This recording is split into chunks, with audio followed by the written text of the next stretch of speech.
Bonjour, alors dans cette vidéo, nous allons voir ensemble comment réaliser une espèce de petite boîte aux lettres. Donc j'ai fait un dessin assez rapide. Vous allez voir, les traits sont vraiment pas très précis et vraiment pas.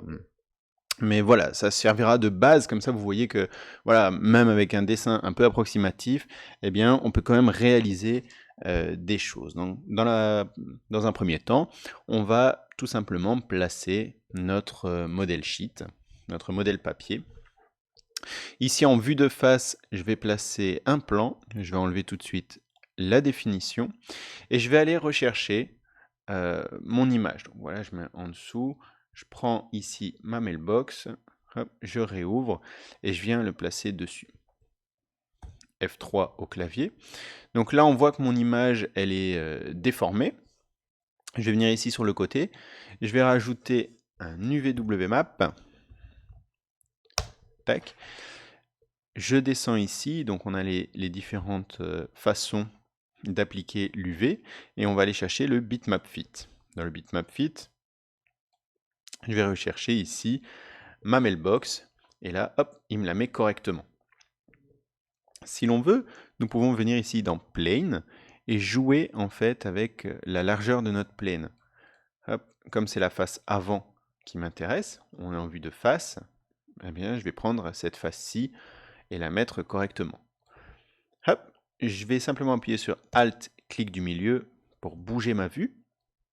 Je vais reculer un petit peu mon plan. Je vais prendre ici l'outil de rotation. Je vais bloquer les angles de 5 degrés. Et je vais appuyer sur majuscule pour faire une rotation et placer un plan à 90 degrés. Ici, on me demande l'option de copie. Eh bien, je vais mettre que c'est bien une copie et pas une instance. Je vais utiliser l'outil de déplacement et je vais déplacer mon modèle de façon à ce que quand j'appuie sur L au clavier, eh bien j'ai bien ma vue de profil. Quand j'appuie sur F, j'aurai bien ma vue de face. Dans ma vue de profil, donc L au clavier, left, eh bien je vais bien évidemment afficher ici directement la boîte aux lettres, comme ceci. Donc je vais simplement déplacer avec le gizmo mon dessin. Ma grille risque de m'embêter, donc je vais appuyer sur G au clavier pour l'enlever. En vue de face, elle a déjà disparu. Ok. Je vais appuyer sur P et comme ça on voit comment mon modèle est placé. Alors dans un premier temps, ce que l'on va faire, donc ici je vais me mettre d'abord en vue de profil et je vais placer des boîtes, des éléments un peu partout pour constituer le modèle, mais vraiment grosso modo. Donc je vais prendre ici Box. Hop, je vais faire ceci. Tac. Donc, bien évidemment, la hauteur, je ne peux pas la définir, donc je clique direct. J'appuie en vue de face, et voilà ce que cela me donne. Je vais simplement bouger un petit peu les éléments. Je vais faire un clic droit sur Box, Editable Poly. Je vais venir ici dans Vertex, et je vais déplacer les vertex pour coller à mon modèle. Okay. Je vais me remettre en vue de profil. Là, hop, pareil, je vais déplacer pour dire que ça colle avec mon modèle.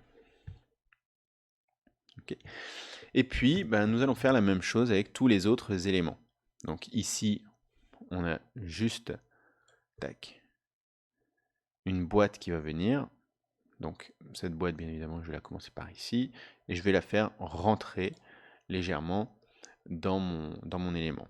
Je vais me remettre en vue de face. Alors en vue de face, je ne vois pas. Donc je vais cliquer sur l'élément qui se trouve ici. Je vais appuyer sur Alt X. Comme ça, je peux voir au travers, voir un peu comment ça se passe. Donc ce que je vais faire, c'est faire en sorte que ce soit un tout petit peu plus petit pour faire vraiment deux morceaux de bois qui se chevauchent l'un par rapport à l'autre. Voilà, comme ceci. Je vais remonter, pareil, pour coller un maximum avec le modèle. Même si le modèle n'est pas précis, voilà, là on voit vraiment que le modèle n'est pas précis. Ce n'est pas grave. Hop, je vais simplement copier celui-ci. Comme ça m'évite de devoir recommencer une boîte, la replacer correctement. Et je vais jouer avec les points tac, tac, tac. Voilà. Je me mets en vue de face. Et en vue de face, si mes souvenirs sont bons, voilà, c'est plus petit. Voilà. J'ai également ici 2 boîtes. Tac. Voilà, je me mets en vue de profil. Là, on voit que c'est pas du tout bon. Voilà, éditable poli. Et pareil, on va bouger un peu les éléments. Donc on regarde en vue de face, en vue de profil. Je vais simplement appuyer sur majuscule et copier l'élément. Faire une copie. OK. Et je déplace. OK, donc jusque là, on a déjà donc un morceau de bois ici derrière, un autre morceau de bois pour tenir ce montant qui se trouve ici, 2 morceaux de bois qui vont soutenir ma boîte aux lettres. Et voilà. Je vais me mettre en vue de face. Je vais prendre l'outil box et je vais créer une grande boîte. Comme ceci pour ma boîte aux lettres. Je me mets en vue de profil. Hop. Je vais placer comme ceci. Éditable poli. Hop. Je déplace les éléments. Donc voilà, là j'ai bien mes éléments corrects. Alors, pareil, ensuite je vais changer cette boîte-ci pour lui donner une forme un peu différente. Donc là c'est juste placer des boîtes, vite fait. Je vais me remettre en vue de face et je vais cacher des éléments qui ne m'intéressent pas. Donc je vais venir ici dans Display et je vais faire Hide Selected. Comme ça va me cacher les éléments qui ne m'intéressent plus. Et je vais réaliser les petites attaches qui se trouvent ici, les petites attaches en métal. Donc là, il y aura un peu plus de modélisation. Donc hop, faire comme ceci. Voilà. Éditable poli direct. Je vais en profiter pour faire la partie de devant. Voilà. Donc, alors, oui, évitez de faire ça, pardon, excusez-moi. Tac. On va utiliser l'outil de déplacement parce que sinon après on va être bon pour remettre le gizmo au bon endroit. Donc ici, je vais pas la faire trop épaisse. Ok. Et à partir de ceci, eh bien ce que je peux faire, c'est faire un swift loop, tac, comme ceci. Donc si j'appuie sur F4, on voit ici la découpe. Je sélectionne cette face-ci. Voilà. Je vais maintenir majuscule et je vais tirer tout simplement pour faire ressortir, tac, donc en vue de left, je fais ressortir ici une partie métallique. Voilà. Pareil, majuscule, je tire un petit peu pour donner un petit rebord. Hop, vue de face, vue de profil. Voilà, majuscule et je tire vers le bas. Voilà, donc j'ai créé cet élément-ci, cet élément métallique qui va venir chapeauter la partie ici et donc fixer ma boîte aux lettres en métal sur cet élément en bois. Alors pareil, en vue de profil, on va simplement copier, hein. Donc j'appuie sur majuscule et hop, je copie l'élément. Donc on voit que c'est un petit peu plus grand par rapport à l'autre élément. Eh bien je vais, voilà, comme ceci, agrandir un petit peu cet élément. Ce qu'on peut faire, c'est utiliser, comme c'est la même hiérarchie, enfin la même morphologie au niveau de l'élément, je vais utiliser pour celui-là également. Donc je vais appuyer sur majuscule, faire une rotation de 90 degrés ou 90 degrés et refaire une autre rotation, voilà, de 90 degrés pour placer, voilà, comme ceci, mon élément. Hop, je vais juste adapter un petit peu mon élément en vue de profil. Voilà. Ce que je vais faire, c'est réafficher l'ensemble des éléments, voilà. Et je vais simplement le placer. Donc voilà, je vais prendre comme référence un côté. Et je vais utiliser, du coup, les vertex pour tac, venir le placer sur l'autre. Donc là, c'est à vous de placer les éléments correctement. Voilà, donc ici au-dessus, on voit que ça colle parfaitement. Et ici en dessous, voilà, on va faire coller également. La boîte qui se trouve ici, eh bien pareil, hein, on va essayer de faire coller, même si, voilà, même si ça colle pas dans un premier temps. Tac, tac, il faut que ce soit quand même un peu, enfin, il faut que ça ait l'air réaliste. Voilà, donc il y aura un petit bord ici, c'est pas grave du tout. Et ici, en dessous, par contre, voilà, donc je vais me mettre en vue de profil et je vais remonter, voilà, l'élément. Donc là, il va falloir qu'on voit la petite partie métallique, hein. Tac, donc, je vais récupérer ceci, je remonte, voilà, comme ça colle bien entre les deux. Alors, si je l'ai fait d'un côté, je vais forcément le refaire de l'autre. Voilà, comme ceci. Et je vérifie quand même que ça colle d'un côté et de l'autre et que ça ait l'air réaliste.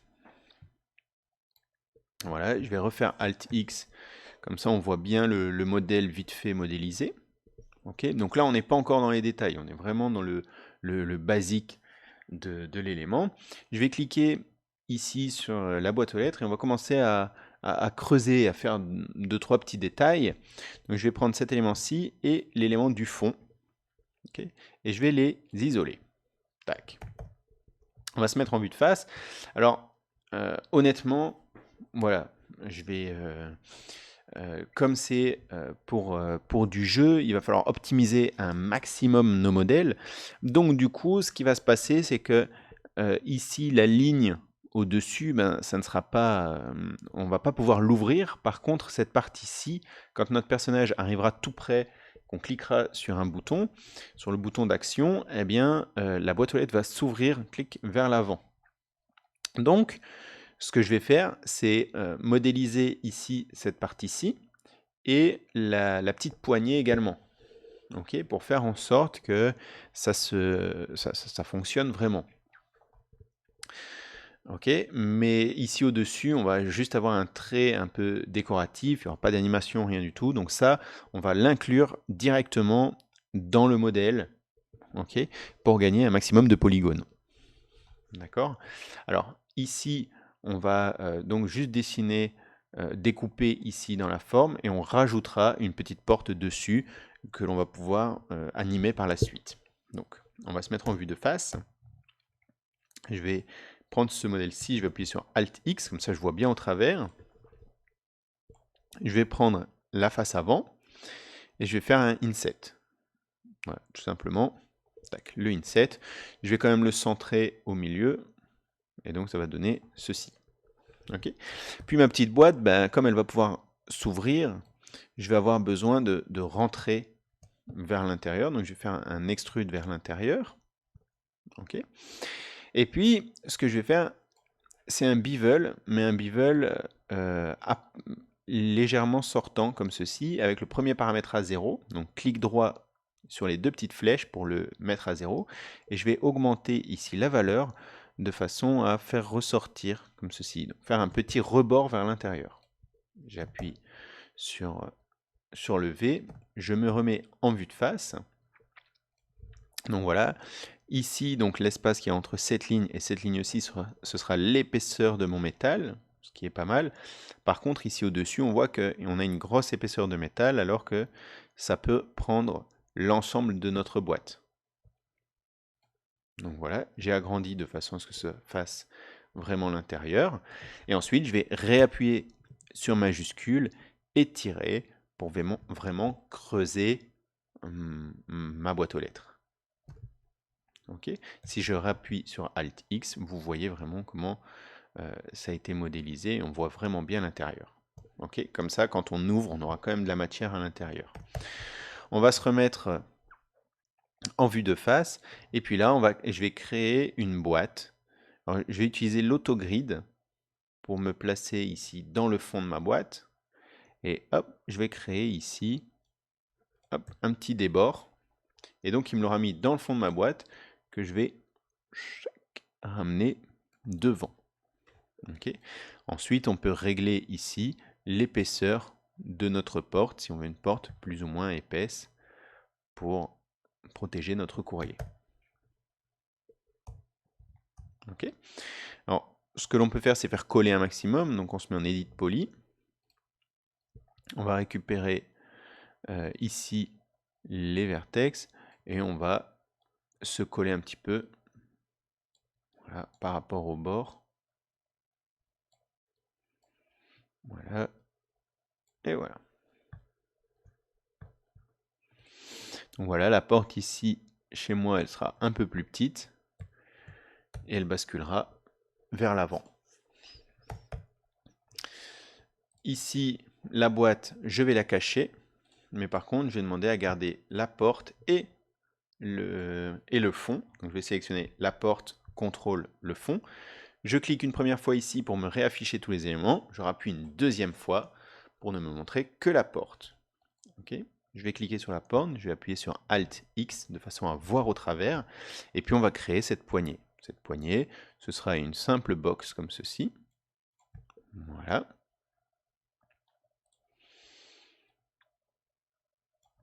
Voilà, on laisse un petit écart. Je vais la passer en Edit Poly. Je vais utiliser le Swift Loop d'un côté et de l'autre. Et avec l'outil ici Polygone, j'ai fait un clic droit pour enlever le Swift Loop. Je sélectionne ces deux éléments, majuscule, je tire jusqu'au moment où j'atterris à l'intérieur de ma boîte. Ces deux éléments ne seront jamais affichés, donc si on veut, on peut déjà les enlever maintenant. Donc j'appuie sur supprimer au clavier. Alors voilà, la première partie, la toute première partie de la modélisation de notre boîte aux lettres. Donc c'est vraiment la toute première partie, c'est vraiment le début. On va voir comment on va gérer tout ceci, okay, pour essayer de rendre la boîte aux lettres la plus réaliste possible. C'est vraiment ça l'objectif. Donc ici on a une boîte aux lettres avec très peu d'éléments que l'on va sauvegarder. Donc on va faire File, Save As et on va sauvegarder. Et ensuite, eh bien, dans la prochaine vidéo, on va voir comment la rendre vraiment la rendre avec plus de détails, donc avec les bords un petit peu déformés, etc. Pour réaliser une boîte aux lettres qui est réaliste, mais avec un modèle très faible, comme ce que l'on a ici. Très peu de polygones, je vais appuyer sur 7, alors non pas au pavé numérique, mais au-dessus sur le « et ». Et donc là, on voit qu'on a 176 vertex, alors 148 polygones, mais c'est calculé en triangle par la suite, donc c'est à peu près le double qu'il faut compter. Et donc voilà, on va se retrouver avec une boîte aux lettres à 300-400 polygones, et donc c'est tout à fait correct pour un jeu, en sachant qu'on doit encore optimiser notre boîte aux lettres. Okay. Donc pour l'instant, on va garder ça comme ça, et donc je vais vous montrer dans une autre vidéo comment améliorer encore tout cela. Donc voilà, merci de m'avoir suivi. N'hésitez pas, si la vidéo vous aide à modéliser dans 3D Studio Max, à mettre un petit pouce bleu. Et donc voilà, n'hésitez pas à vous abonner à ma chaîne si vous appréciez mes vidéos et que vous voulez continuer à me suivre. Voilà, merci à vous.